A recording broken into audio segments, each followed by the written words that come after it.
Hey folks, welcome back to another Overwatch TV interview. My name is Apostle, and joining us today, we have the off-tank for Nightmare. It's Painkiller. Painkiller, how are you doing today? I'm doing great today. How are you doing?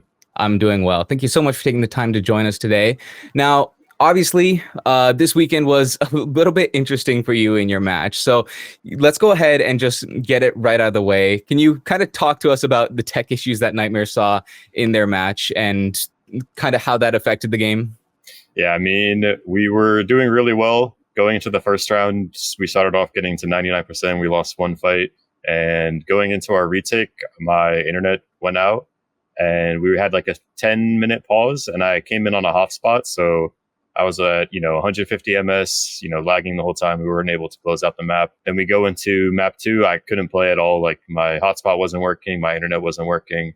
So we had Rhino come in and I've been playing a majority of almost every single map for the entire week. We were doing really well in scrims in our practice and our comps. Like you saw on the very first round, we got 99% onto them, and we could have easily closed it out, I think, if my internet was working. But it was out for the remainder of the match, and it didn't come on until midway through the SSG Liquid scrim.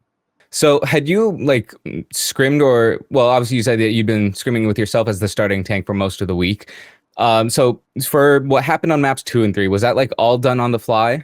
Yeah, everything was pretty much done on the fly. You saw the Rocket come out on Torb on New Queen Street as a counter comp. We've never really practiced Torb at all ever. So it was just really rough trying to adjust in the middle of the match, especially in such a back foot where, I feel bad for Rhino as well because, he's coming in after pretty much only playing 1 or 2 maps for the entire week in scrims, just because we were playing me the entire time and we were doing really well in scrims. So it was just a really hard match, especially when I couldn't even come in and play. Right. So in a world where none of the tech issues happened, how close do you think your guys' true level is to Geekay? I think right now we're better than them. We recently just had a scrim with them just after the match, and we did extremely well versus them. So it's a little disheartening to see that in scrim and know that we could have had that in the match, but just unfortunate, really. Gotcha. Well, if you don't mind, let's break down a little bit more kind of how your matchup against GK actually went. So in Samoa, like you mentioned, you guys had a very good start to both rounds. And obviously the DC and the tech issues can be, I think, a large attribution for the issues that we did see. But you guys started very strong. What's the difference between how well you guys looked against them compared to other times you faced off against the top 3? Well, I think if you think about our matches, the first week we played against SSG and Team Liquid. So going into that first week, we have a new roster and we have 2 really difficult matches. And the scrims that we had that week were really not beneficial for us. We only scrimmed Geekay and then the other teams. And every time we would scrim Geekay, it wasn't really the best practice because they were playing their Lucia Wu Yang comps, and none of the other Liquid and SSG both don't play Lucia Wu Yang, and they didn't in the match. And then every time we would scrim, Extinction, Sakura, Supernova, we would pretty easily win every single map. So it was just really hard to get good practice going to that week with a new roster. And we did it. Rhino did win both the Ilios maps coming into the maps. But after that, it was just really difficult for us to keep things together. And then going into the Geekay match, we were able to get some good prep. And like I was saying, we were doing really well in scrims, playing against SSG and Liquid. And then it just fell apart on match day when I couldn't even get into the lobby. Yeah. Well, that being said, obviously, like you mentioned, Rhino saw his success in the first couple of weeks, but you definitely seem to be very comfortable coming in there. And, with the Zarya seeming to have a bit of a better place in the meta, I think that is obviously something you're more comfortable on compared to the dive that it looked like we might be leaning towards. So how do you kind of feel about the Zarya versus Winston matchup in general? Is it favored for one or the other? I think it's 50-50. I think it depends on a lot of the rest of the comp. So, when they play Winston, they play Lucia Wu Yang. So they're kind of just playing more like a baity comp where they have their Winston posture up and the rest of their team just kind of playing really far back and just kind of spamming us out. And what we were doing, as you saw in the first round, just kind of bubbling Seeker in on Cassidy and just walking down an angle, and he would always pretty much get a kill on either Kuffa on Winston or just any squishy. So I think it is pretty dependent on the rest of the matchup. Like if we saw them play Lucio Kiri Winston, it could be different for us because they're playing a little more front to back comp, which normally beats the Zarya.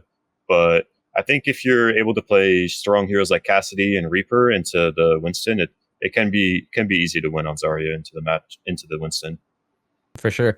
Now, can you tell us a little bit about why you started playing Zarya in this match, opposed to like the first few matches, where like in comparison, we saw Space Station pull up the Zarya week 1? It was more so just how we were looking at the meta right now. We thought at the first couple weeks that Ball and Double Flex and Reaper were really strong. So every time it felt like I would play in scrims against Geekay, we would play against Ball and Winston, and it would just feel really, really oppressive whenever I would try to play, Hazard or Diva or Zarya, more off tank heroes. And we just kind of figured that going into the matches, it'd be a little better if we tried to play the Ball comps, because Rhino is one of the best balls in the region as well. So we tried to put all our marbles into the Ball comp, and it wasn't strong enough for us. We didn't play well enough as a team to make it work on the first week. Do you think if you guys had that meta read a little earlier, we would have seen different results earlier on? I think it wouldn't have changed too much, just because we didn't have the best scrim practice going into the first week. We got handed a really difficult schedule coming into the gate, and with a new roster. So it was just trying to figure out the meta on the first week while we have new players didn't seem that favorable for us when I would play in the Geekay scrims. So I think we probably would have done the same thing we did in the first week, given the situation. Okay. So looking at the rest of the series after you ended up having to step out, that is where we saw Rhino came in, but it didn't change the result too much. It still ended up looking like it was Geekay favored. So what was something that like you guys kind of took away from that match afterward, or was it kind of just based, like you said, on the fact that it was all on the fly? Did you kind of get anything out of that experimentation, or is it just kind of a wipe and go next?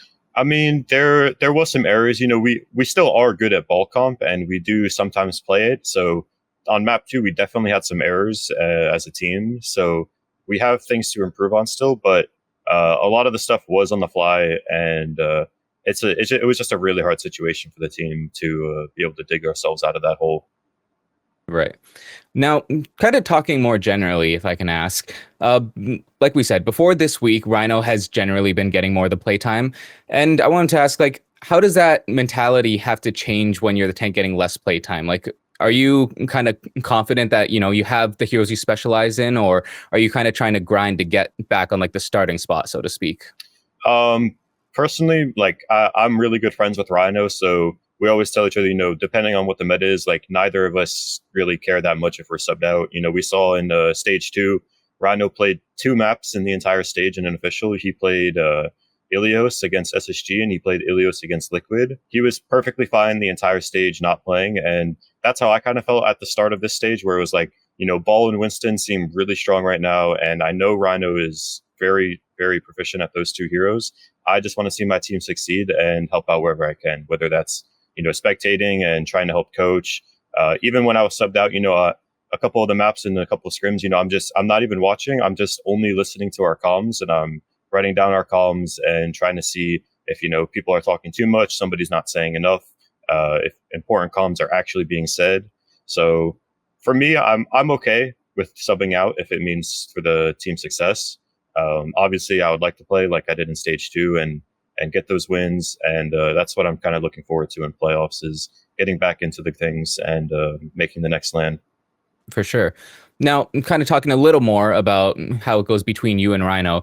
Do you guys kind of swap in and out based solely on your like specialized hero pools, or do you guys have any overlap that maybe just has differences in like play style?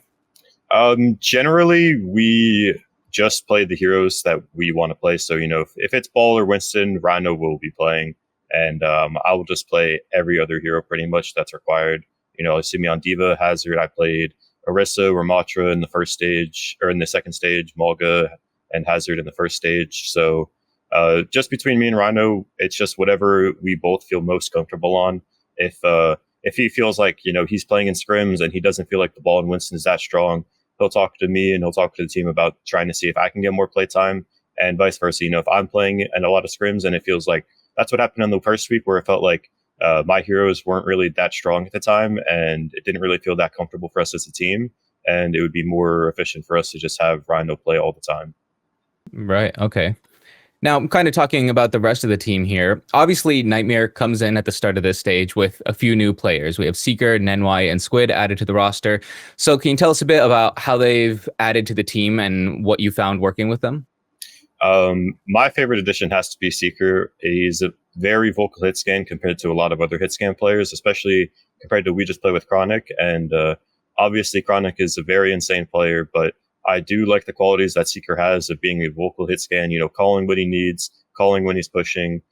Something you just don't see out of a lot of hit scan players or even DPS players. And it really helps you within the map and within fights, like know what's going on, know what's needed, and know how to adapt. So, if he's really struggling with something, there's a Winston diving him every fight and he really needs help or we need to change the way we'll play, he'll make sure that we know and that we adjust to help him. Okay, got you. Now, I also wanted to ask how Nightmare kind of works in terms of like coaching, because like you mentioned, you would talk with Rhino about like how your hero picks felt on certain maps and stuff in scrims. And from the sounds of like what you described in the match we saw on the weekend, you guys are experimenting like mid maps pretty much. Is that something that like the coaches give you guys the freedom with? Like, do they have a more hands-on approach behind the scenes? Our main head coach is Coach Seon, and he gives us a lot of freedom within like what we want to play and like the heroes we pick. So he just gives us a lot of insight on our actual play style in game, our macro, whether we're using ults properly, whether we're pushing and holding space properly. He just tries to support us the best way he can with what we want to do and what we feel most comfortable on. And he does have a lot of insight from Korea scrims as well. So he'll drop information on like, if Korea scrims are playing a lot of ball, if they're playing a lot of Zarya, and we'll try out a couple of things, but at the end of the day, he just wants us to be most comfortable on what we want to play. Gotcha. Is there anything in particular you'd say that like you've learned or has really elevated since you started working with that coaching staff? Yeah, going from stage 1 in Rad to stage 2 in Nightmare, stage 1 in Rad, I got 6th place, and it was a pretty disappointing stage for both myself and just in scrims the entire stage. And then going into stage 2, we have Song coaching us, and he really, really elevated the way we think and like how fast paced we can be. Like you saw, in stage 2 we 3-0'd Team Liquid. We 3-1'd SSG. We almost won Geekay Map 5 in the regular season. And then going into playoffs, again, we 3-0'd SSG to make the midseason championship at the Esports World Cup. So I think he really does have a big impact on us behind the scenes that people don't really see or aren't aware of. Gotcha. Yeah. Now, since you went and mentioned the Esports World Cup, I'll take that chance to ask you, how was going to an international LAN like that? What was that experience like for you as a player? So I'm a lot of a newer player compared to other players. Other players everyone on my team pretty much has played in, Contenders, Seeker, and Overwatch League. And I'm a way newer player. Like last year, I wasn't even in the top 8 of OWCS. And then this year I play in 2 tournaments and top 8 and I make the LAN. And going to the LAN and boot camping in Korea was a surreal experience that I could never even imagine.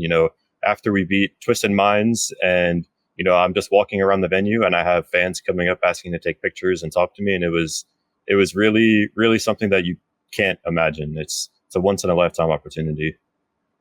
Would you say that like that's kind of helped you consider higher goals or bigger aspirations? Yeah. After making the first LAN, we lose a couple of games in this regular season. All I want to do is just punch back in playoffs and show everybody that we're still a great team and that we can make another international LAN. And the first step of that would be beating Geekay. Yeah. Now, in terms of like beating Geekay, I do want to expand on that a little bit more because I think that would be a surprising take to a lot of people. What do you think is the advantage that you guys have over them? I think the biggest advantage that we have is our tank line, especially with me and Rhino basically covering every single hero that we could ever need. I think Kuffa could be a little restricted on his tank heroes. I think he excels really well at, you think of Kuffa, you think of Hazard, you think of Ramatra, you think of Winston, even Ball. And outside of those, there's not too much versatility. So utilizing, different swaps like needed when if I can play Diva, if I can play Doomfist, like we saw versus Twisted Minds, I could play Doomfist. And little niche things like that can really set us above. And I think our team also just wants to work together hard and just win. I feel like Geekay, especially at the Esports World Cup, we saw them go map 5 versus Team CC, and they might have internal issues there. So I think in the long run, they might end up falling short compared to us. I think we could really rise to the competition. Do you think the meta plays a part in that at all, or between you and Rhino, do you just are you guys meta proof? I think between me and Rhino, we're pretty meta proof. I think it's just if we're playing well, we will win, and if we don't, it's just on us for not playing well. Okay.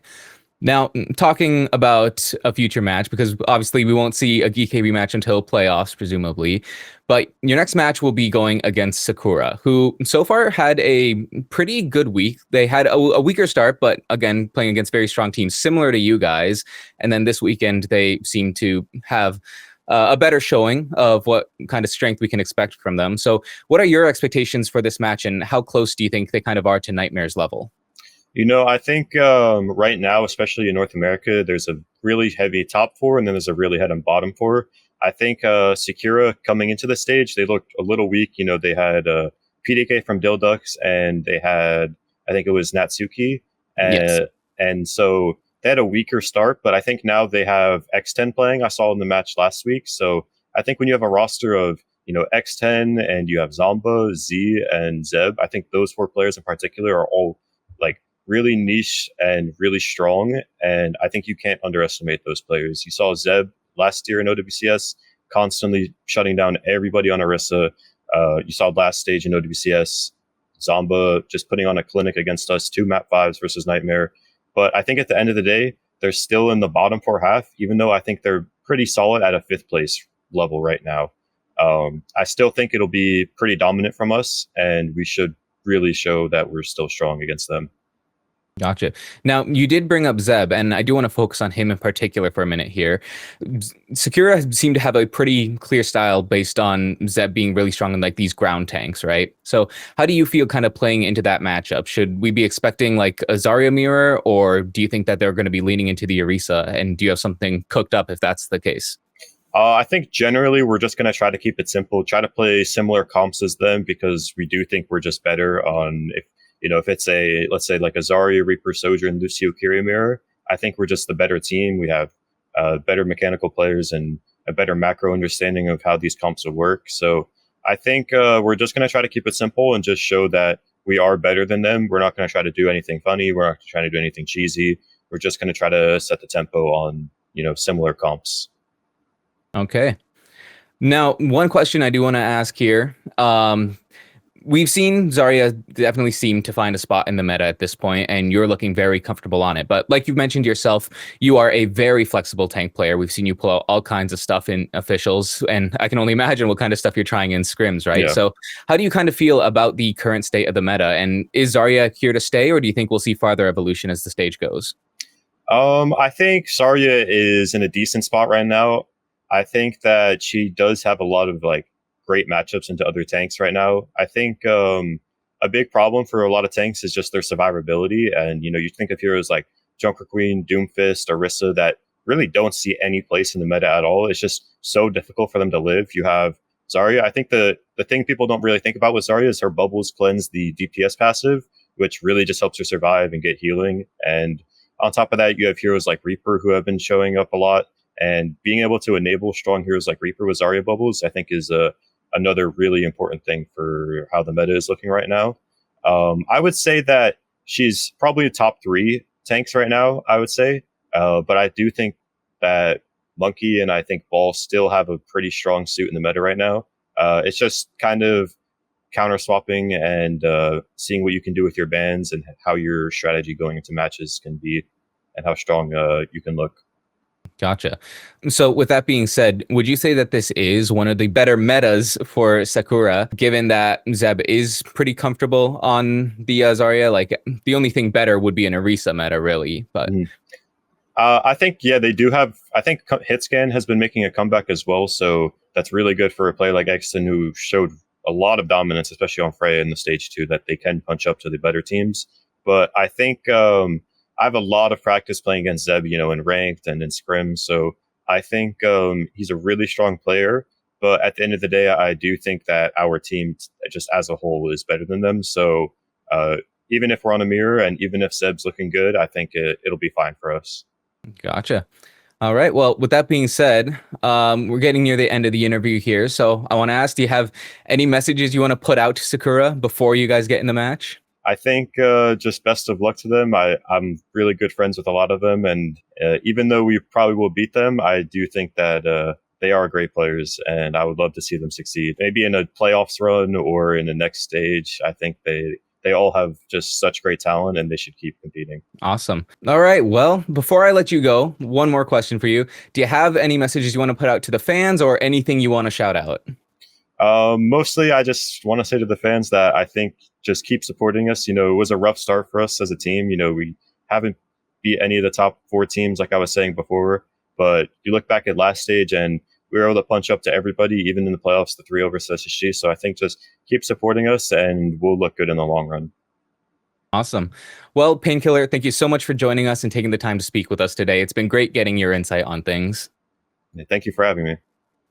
And with that, we do come to the end of another interview. Make sure you check out Painkiller as well as Team Nightmare on all their socials so you can check whenever their matches are, and make sure you tune in to see what they have cooked up for us. And make sure you follow OWTVGG on all our social pages so you can check out more interviews just like this and get a look behind the scenes of your favorite teams and players. But with that, that is going to be a wrap for today. So thank you all so much for watching. I hope you enjoyed, and we'll see you all next time. Take care.